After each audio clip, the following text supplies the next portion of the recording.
Hello everybody, Mattyo here. Thank you for joining me once again here on the Mattyo channel. Today we're going to be talking about some real sketch stuff that I've been noticing on YouTube recently. Well, more specifically on one YouTube channel. And that channel goes by the name of Jennelle Eliana. What's weird about this channel, what's really sketchy about it, is that she just has two videos, right? Two videos on her channel. Now, how many subscribers would you expect for a channel with two videos? You know, maybe 10, maybe 100 on the high end. Oh no, she has 1.4 million subscribers. And that's not a mistake, her numbers keep climbing. Just today, she's up 100,000 subs. Meanwhile, I'm just about to hit 500 subs after a whole bunch of videos, which you should go check out if you haven't already.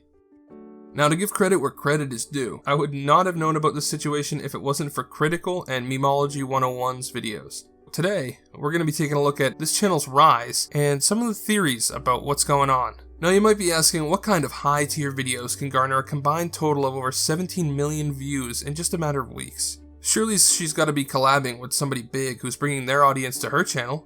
But no, her content is van life videos. Literally just videos of her talking about a van that she lives in.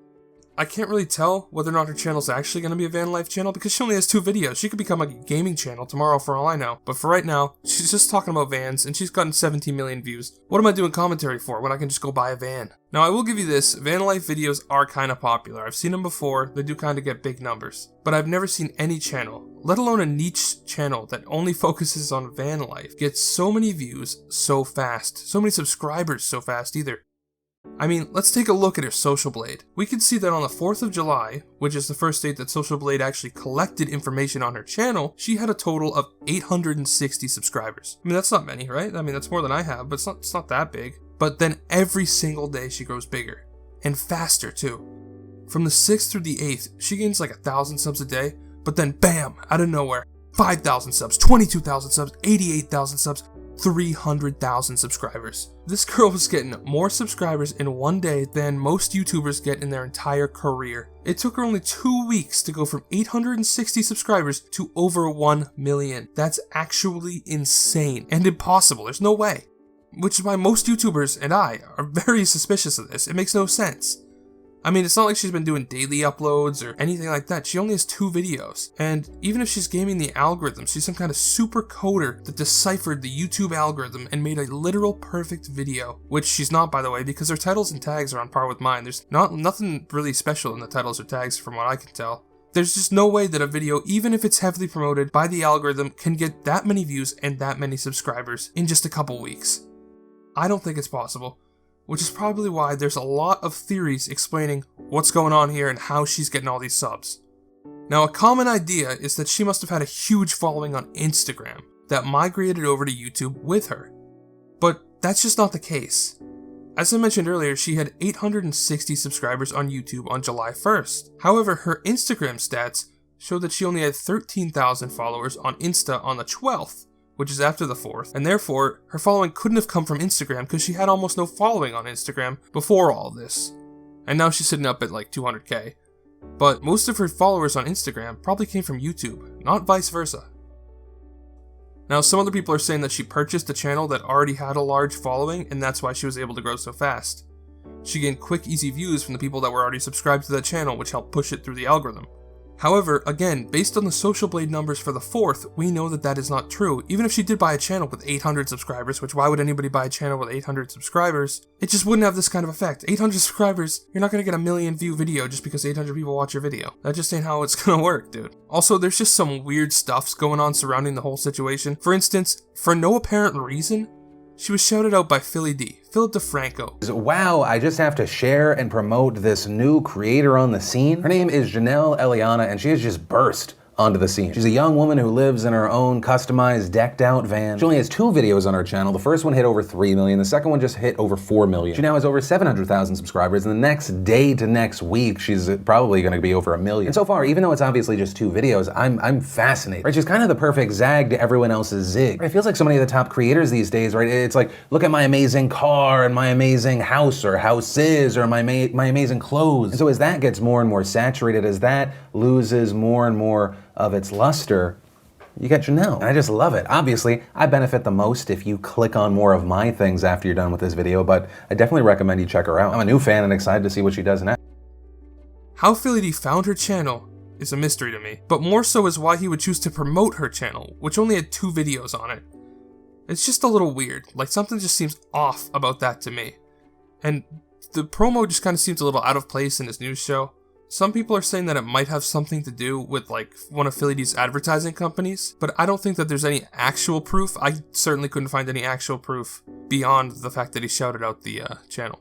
Some people are also claiming that they were automatically subscribed to Jennelle's channel, which is a claim that is somewhat dubious. There is something to be said about so many people coming forward and saying they were auto-subbed to her channel. It's just not likely that so many people would be lying about the same thing. However, we have seen stuff like this before. During the PewDiePie vs. T-Series, people were claiming that if you create an account in India, you were auto-subbed to T-Series, which turned out in the end to be completely false and made up. So are they making it up? Were they actually subscribed? I'm not sure. I can't tell because we have a history of people making stuff up on this kind of thing. So then how is it that Jennelle Eliana has gained so many subs in such a short amount of time, given she didn't already have an established following, she didn't collab with somebody who already had a following, and she's only posted 2 videos which both pertain to the same niche market, which is van life? It makes absolutely no sense whatsoever. And the mystery just deepens when you realize that her channel appears to be monetized. Now, I don't know if you guys know this, but the monetization process on YouTube, you have to be approved to get into it now. They changed it like a year or 2 ago. It used to be just anybody could get monetization on their channel, but after the first adpocalypse, they changed it so that you had to have 1,000 subscribers and at least, I think it's 4K watch hours to get your channel approved. And then when you get those requirements, you have to submit your channel to YouTube to get a person to review it to make sure that you are able to monetize your video and add you to the partner program, which is a process that takes a few months. So how is it that she has just recently hit 1,000 subscribers after the 4th of July? She hit 1,000 subscribers, and yet it appears that her channel is already monetized. There's something very suspicious about that. She must have been pushed through somehow, must have skipped in line. And I guarantee you there are like hundreds of YouTubers who applied before her that still have not gotten their monetization. It's just very, very strange that she would be able to skip a line like that. And because of that, we gotta bring out the tinfoil. I hope you guys don't mind some hat hair. All of the stuff that we know so far, we can only tell because of Social Blade. Which, shout out to Social Blade for letting us check out their stats. A few weeks ago though, YouTube announced that they were gonna do away with publishing live subscriber numbers. So sites like Social Blade won't be able to get live numbers, they'll only be able to get milestones.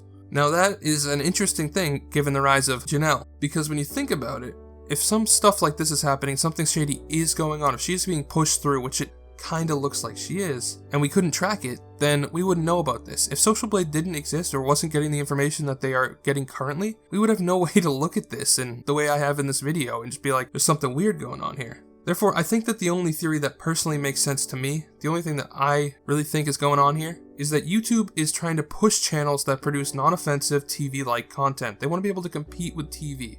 Jennelle's channel is definitely like that. It's definitely, unoffensive, it's normal, it's something people could watch, it's long form, it's kind of like a TV show, a little weird TV show, but it's fine. If YouTube is pushing stuff like that, if they are pushing unoffensive content like this, it makes sense that they would try to get rid of Social Blade so that we couldn't tell that this is happening. In the past, we've seen stuff like shadow bannings, right? Where people just get wiped out from the internet and you can't see anything, they're not even told. Now we're seeing something called a shadow rising, where somebody just comes out of the shadows really fast, propelled by YouTube in ways that we can't tell. And the shadow's only going to be cast further as YouTube stops letting us see live traffic numbers for creators. There's no way we're going to be able to stop it. The shadow rise era is upon us. And all of you who failed to garner favor with the algorithm are going down. Anyway guys, as always, don't send any hate towards Jennelle. No matter what's going on, that just ain't right. But what do you guys think is actually happening here? Because it's so weird. Do you think that YouTube is pushing creators like this to become more like TV? Because YouTube wants to compete with like Comcast or whatever? Is her success linked to something that I missed? Is there something you think could have caused this to happen that I didn't address? What is your personal theory as to what's going on here? Let me know down below. Also, if you've watched this long, you might as well hit that like button and that subscribe button because you probably enjoyed the video, right? Anyway, you have a great day, and God bless you.